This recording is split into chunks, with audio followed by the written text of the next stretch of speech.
Hello everyone, welcome back to another comparison. Today we're going to compare two new vehicles. The Kia Sorento, which is new for this year in terms of platform, and the new Mitsubishi Outlander. We're going to compare them head to head. And guess what? These two vehicles are the perfect match.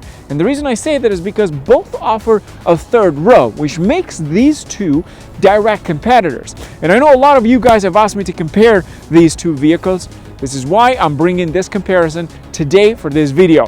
Now, the first thing you need to know is that the Mitsubishi Outlander, this is the new generation Outlander, and it's assembled in Japan. Meanwhile, the Kia Sorento is again a new generation for this year. So they're both redesigns, new platform, new interior, new engines as well. So what are we going to talk about today? Well, first of all, we're going to talk about the pricing, the features that they offer, space, and how they drive on the road. I've done tons of comparisons with the Kia Sorento and the Mitsubishi Outlander. The last one I did was against the Toyota RAV4. And today we're going to compare the Mitsubishi Outlander, new Outlander, against the Sorento to find out which one is the best out of these two. Before we get into the pricing, let's talk about the exterior design, because I'm sure a lot of you guys are arguing right now in the comment section about which one looks better. In my opinion, the front end on the Sorento looks better than this. Not the biggest fan of this massive grille and all this thing around. I am not the biggest fan, but here's what I love and what the camera person behind the camera agrees. The side profile of the Mitsubishi Outlander, in my opinion, looks far better than the Kia Sorento. The rear end is where the Sorento wins again. So we're looking at the front end, a big fan. When it comes to looks, everything is subjective. Why? Because everyone has a different opinion. But generally, I will assume that people will say that the Sorento looks better. The side profile of this thing over here, though, the Mitsubishi Outlander, it is stunning. They've done a fantastic job. Now, let's talk about pricing. The base model Sorento in Canada starts at about $34,000. Meanwhile, the base model for the Mitsubishi Outlander starts at $32,000. The top trim Mitsubishi starts at $41,000. Meanwhile, the top trim Sorento goes up to $47,000. There is a huge difference in terms of pricing for the top trim. Even the base model starting price for the Mitsubishi Outlander is actually less expensive compared to the Kia Sorento. The only difference is the engine options. You see, with the Outlander, you get one engine options for now, but there will be potentially a hybrid and a plug-in hybrid in the coming years. We don't know yet, we don't know when yet, but I'm assuming it will be somewhere in 2023, potentially a plug-in hybrid, because the previous generation did offer that. The Kia Sorento has two engines. The most powerful is the engine that we have for today's video, and then you have a less powerful engine, which makes 191 brake horsepower. Meanwhile, the one that we have for today's video makes 281 horsepower, and the Outlander makes only 181 brake horsepower. The difference is mostly in the actual drivetrain. The Outlander uses a four-wheel drive, and if you're an off-roader, usually four-wheel drives are technically slightly better compared to all-wheel drive system, which is what the Kia Sorento uses. With the 2.5 liter engine, it uses a dual clutch transmission, which is technically much smoother and faster than the CVT used in the Outlander. We're going to talk about how these things handle on the road, but I've driven them multiple times, and without actually going to a test drive, I would say the Sorento here drives slightly better because of that engine, which gives it a more performance feeling, in my opinion. The Outlander, just a standard vehicle, not as powerful. If you've driven the new Rogue, it's pretty much the same in terms of the power delivery. But don't forget, the big engine in here will cost you more compared to the Outlander. And most importantly, Kia hasn't said anything about hybrid or plug-in hybrid for the Sorento yet. So we have an advantage on this side in terms of hybrid options if you are looking for one. Let's move on to convenience, and let's start first with the key fobs. The Kia Sorento does have a remote start on the key fob, as you can see from here, and then the Mitsubishi Outlander doesn't have one. I'm not sure if there's a way, I couldn't find online. If you know anything about it, maybe there's like a hold button for the lock, but the Sorento does have in the back for the remote starts. Maybe with the Mitsubishi you can download the app and start it from there, but the actual key fob doesn't have an option from what I see right here.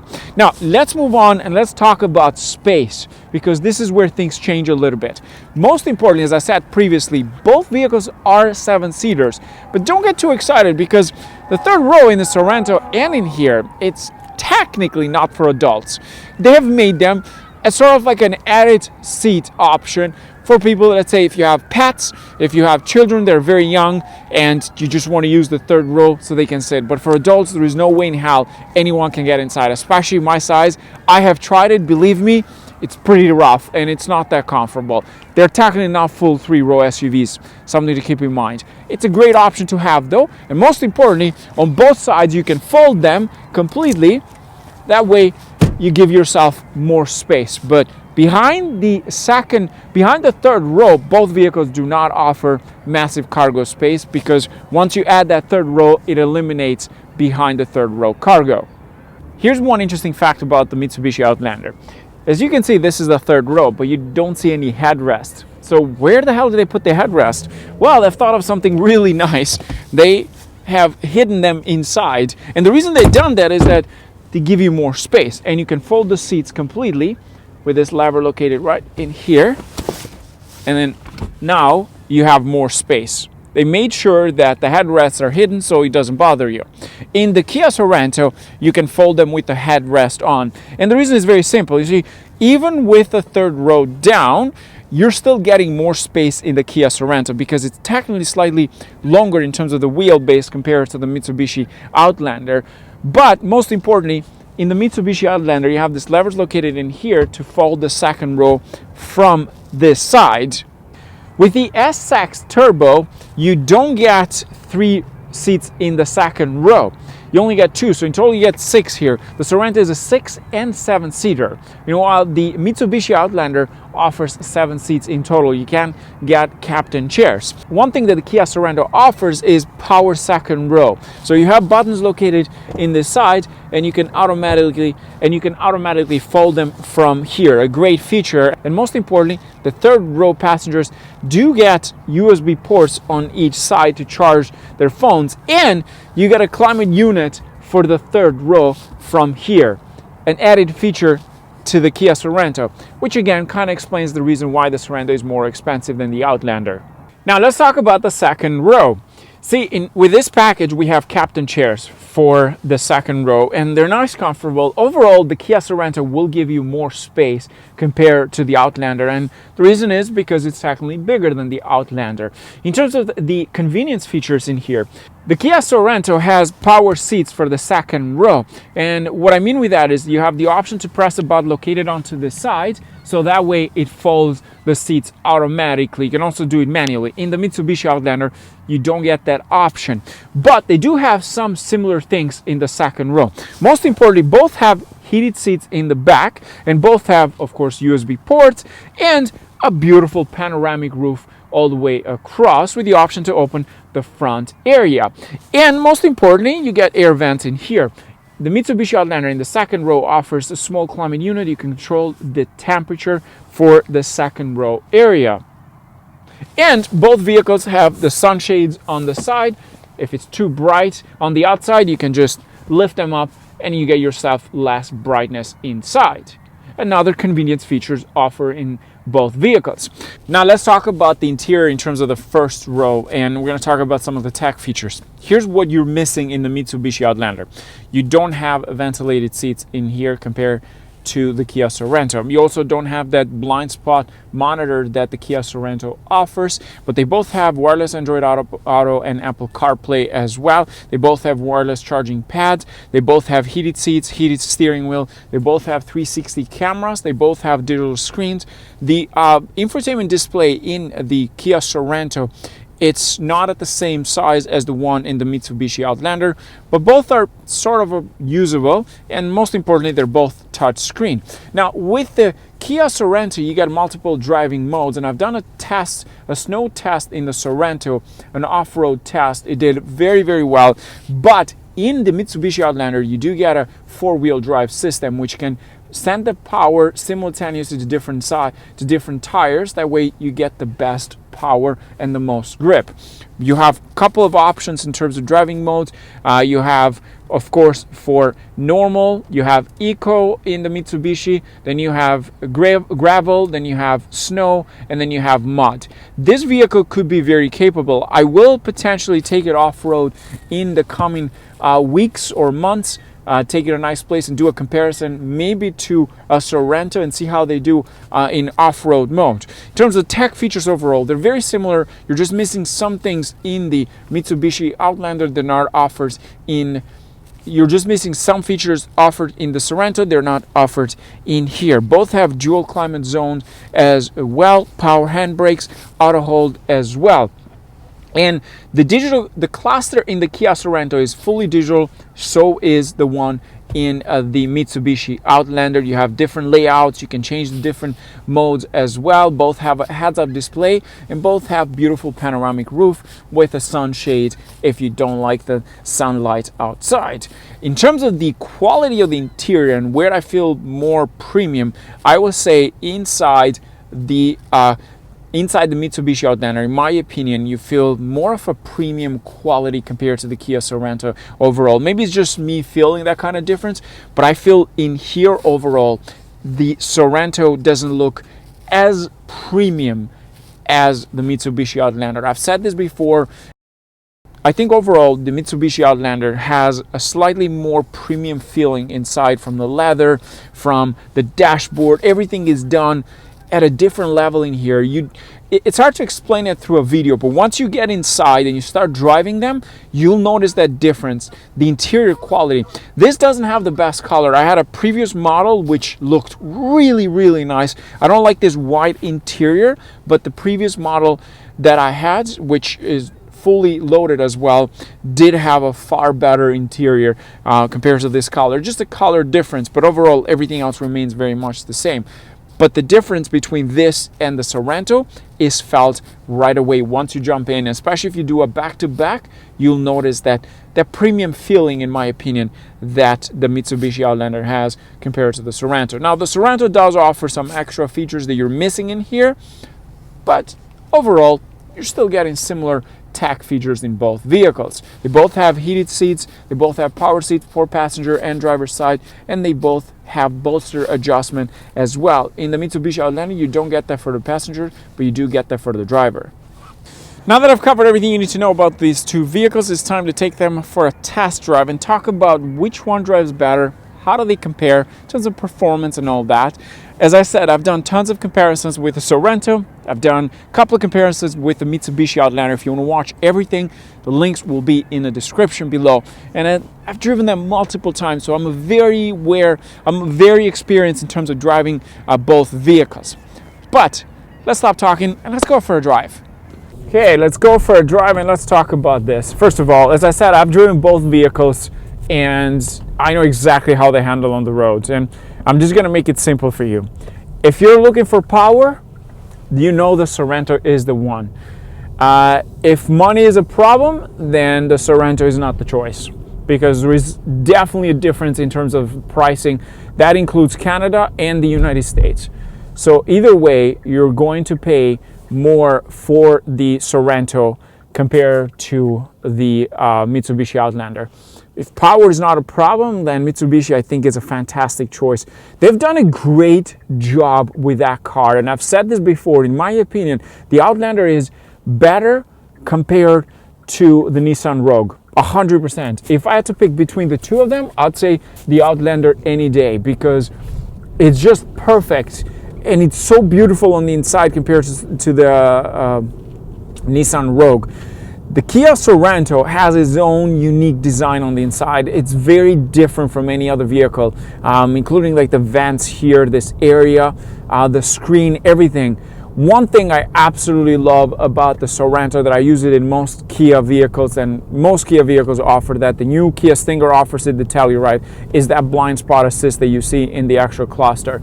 And I like that because you can use it so many times, and I've used it multiple times. Every time I drive on a highway, I use that quite a lot. Now let's talk about the driver assistance package. You will be getting this similar technology on both vehicles. Why do I say that? Well, in the Mitsubishi Outlander, you have driver assistance package. It will keep you within the lane.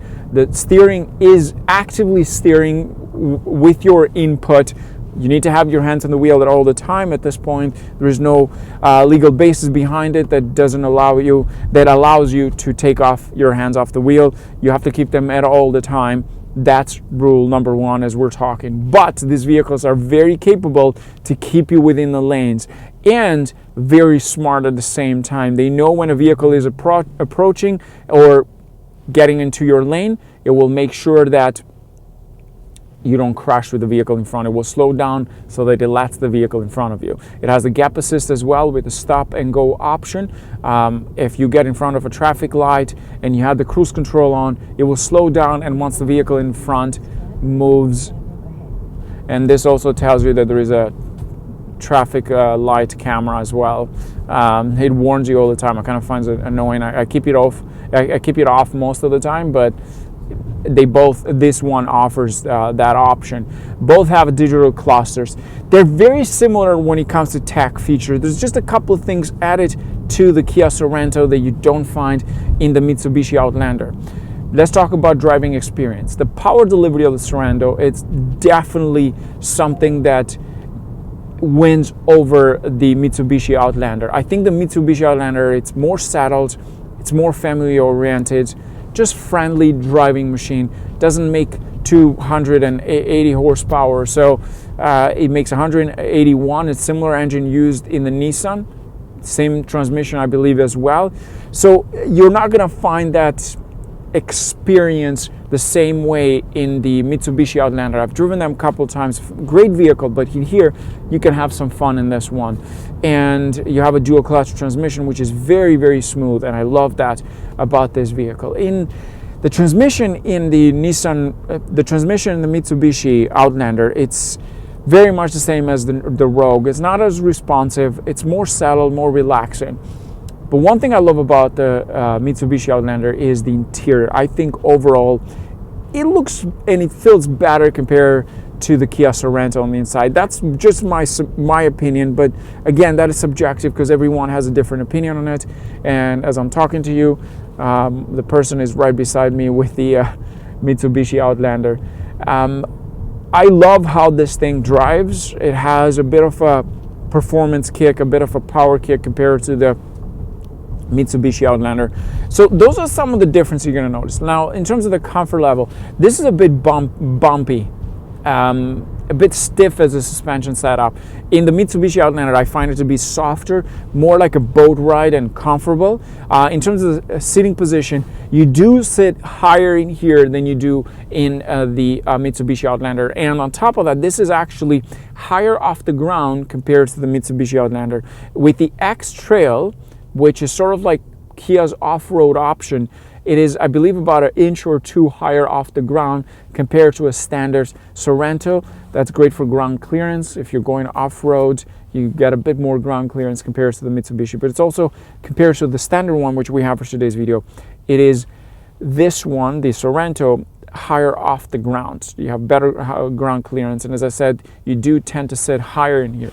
So you see a bit more, not necessarily like a pickup truck, but there is a difference in terms of sitting position. Now, in terms of the seats itself, I do feel more comfortable in the Mitsubishi Outlander compared to this. I've driven them multiple times.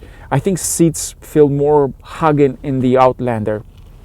So again, I can go on and tell you what the differences are, but overall, the driving experiences in both vehicles are totally different. This is more of a performance feeling, I'd say. You get a bit more power kick in here. You can push it, it goes pretty quickly. You don't get the same reaction in the Outlander, in my opinion. In the Outlander, you're just a bit more settled, a bit more relaxing, more conservative compared to this. It doesn't go as fast as the Mitsubishi Outlander.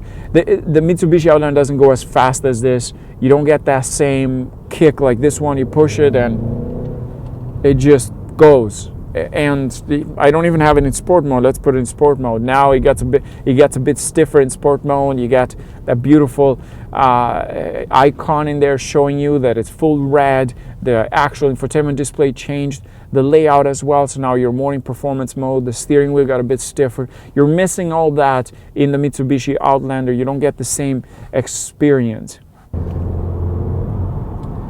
But to wrap up this video, which one do I like out of these two? I think, in my opinion, the Outlander for the money is the best option.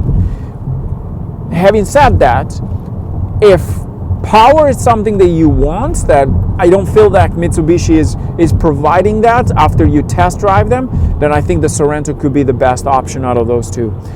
I would go with the Sorento personally, just because it has a bit of power, and I like a bit of power. It's something that I'm missing in the Mitsubishi Outlander. My take would be the Sorento, just because you have that extra power and it feels a bit quicker, that's for sure. There's definitely a difference in terms of performance. But if you don't care about that, then I think the Mitsubishi will do the job just great. At this point, it just comes down to money-wise. I don't think I would care paying that extra money for the Sorento, because I think I like a bit of power in a car, and if it's missing, I'm not that happy generally. I like power. You know, if you watch my video, I like a bit of power. But overall, both vehicles are fantastic. It all comes down to pricing, it all comes down to design, and it all comes down to the power. Because other than that, fantastic vehicles overall. With that in mind, let me know your thoughts. Which one would you pick between these two? You know my thoughts. I want to know your thoughts about these two. With that in mind, thanks for watching, guys. Stay safe. Cheers.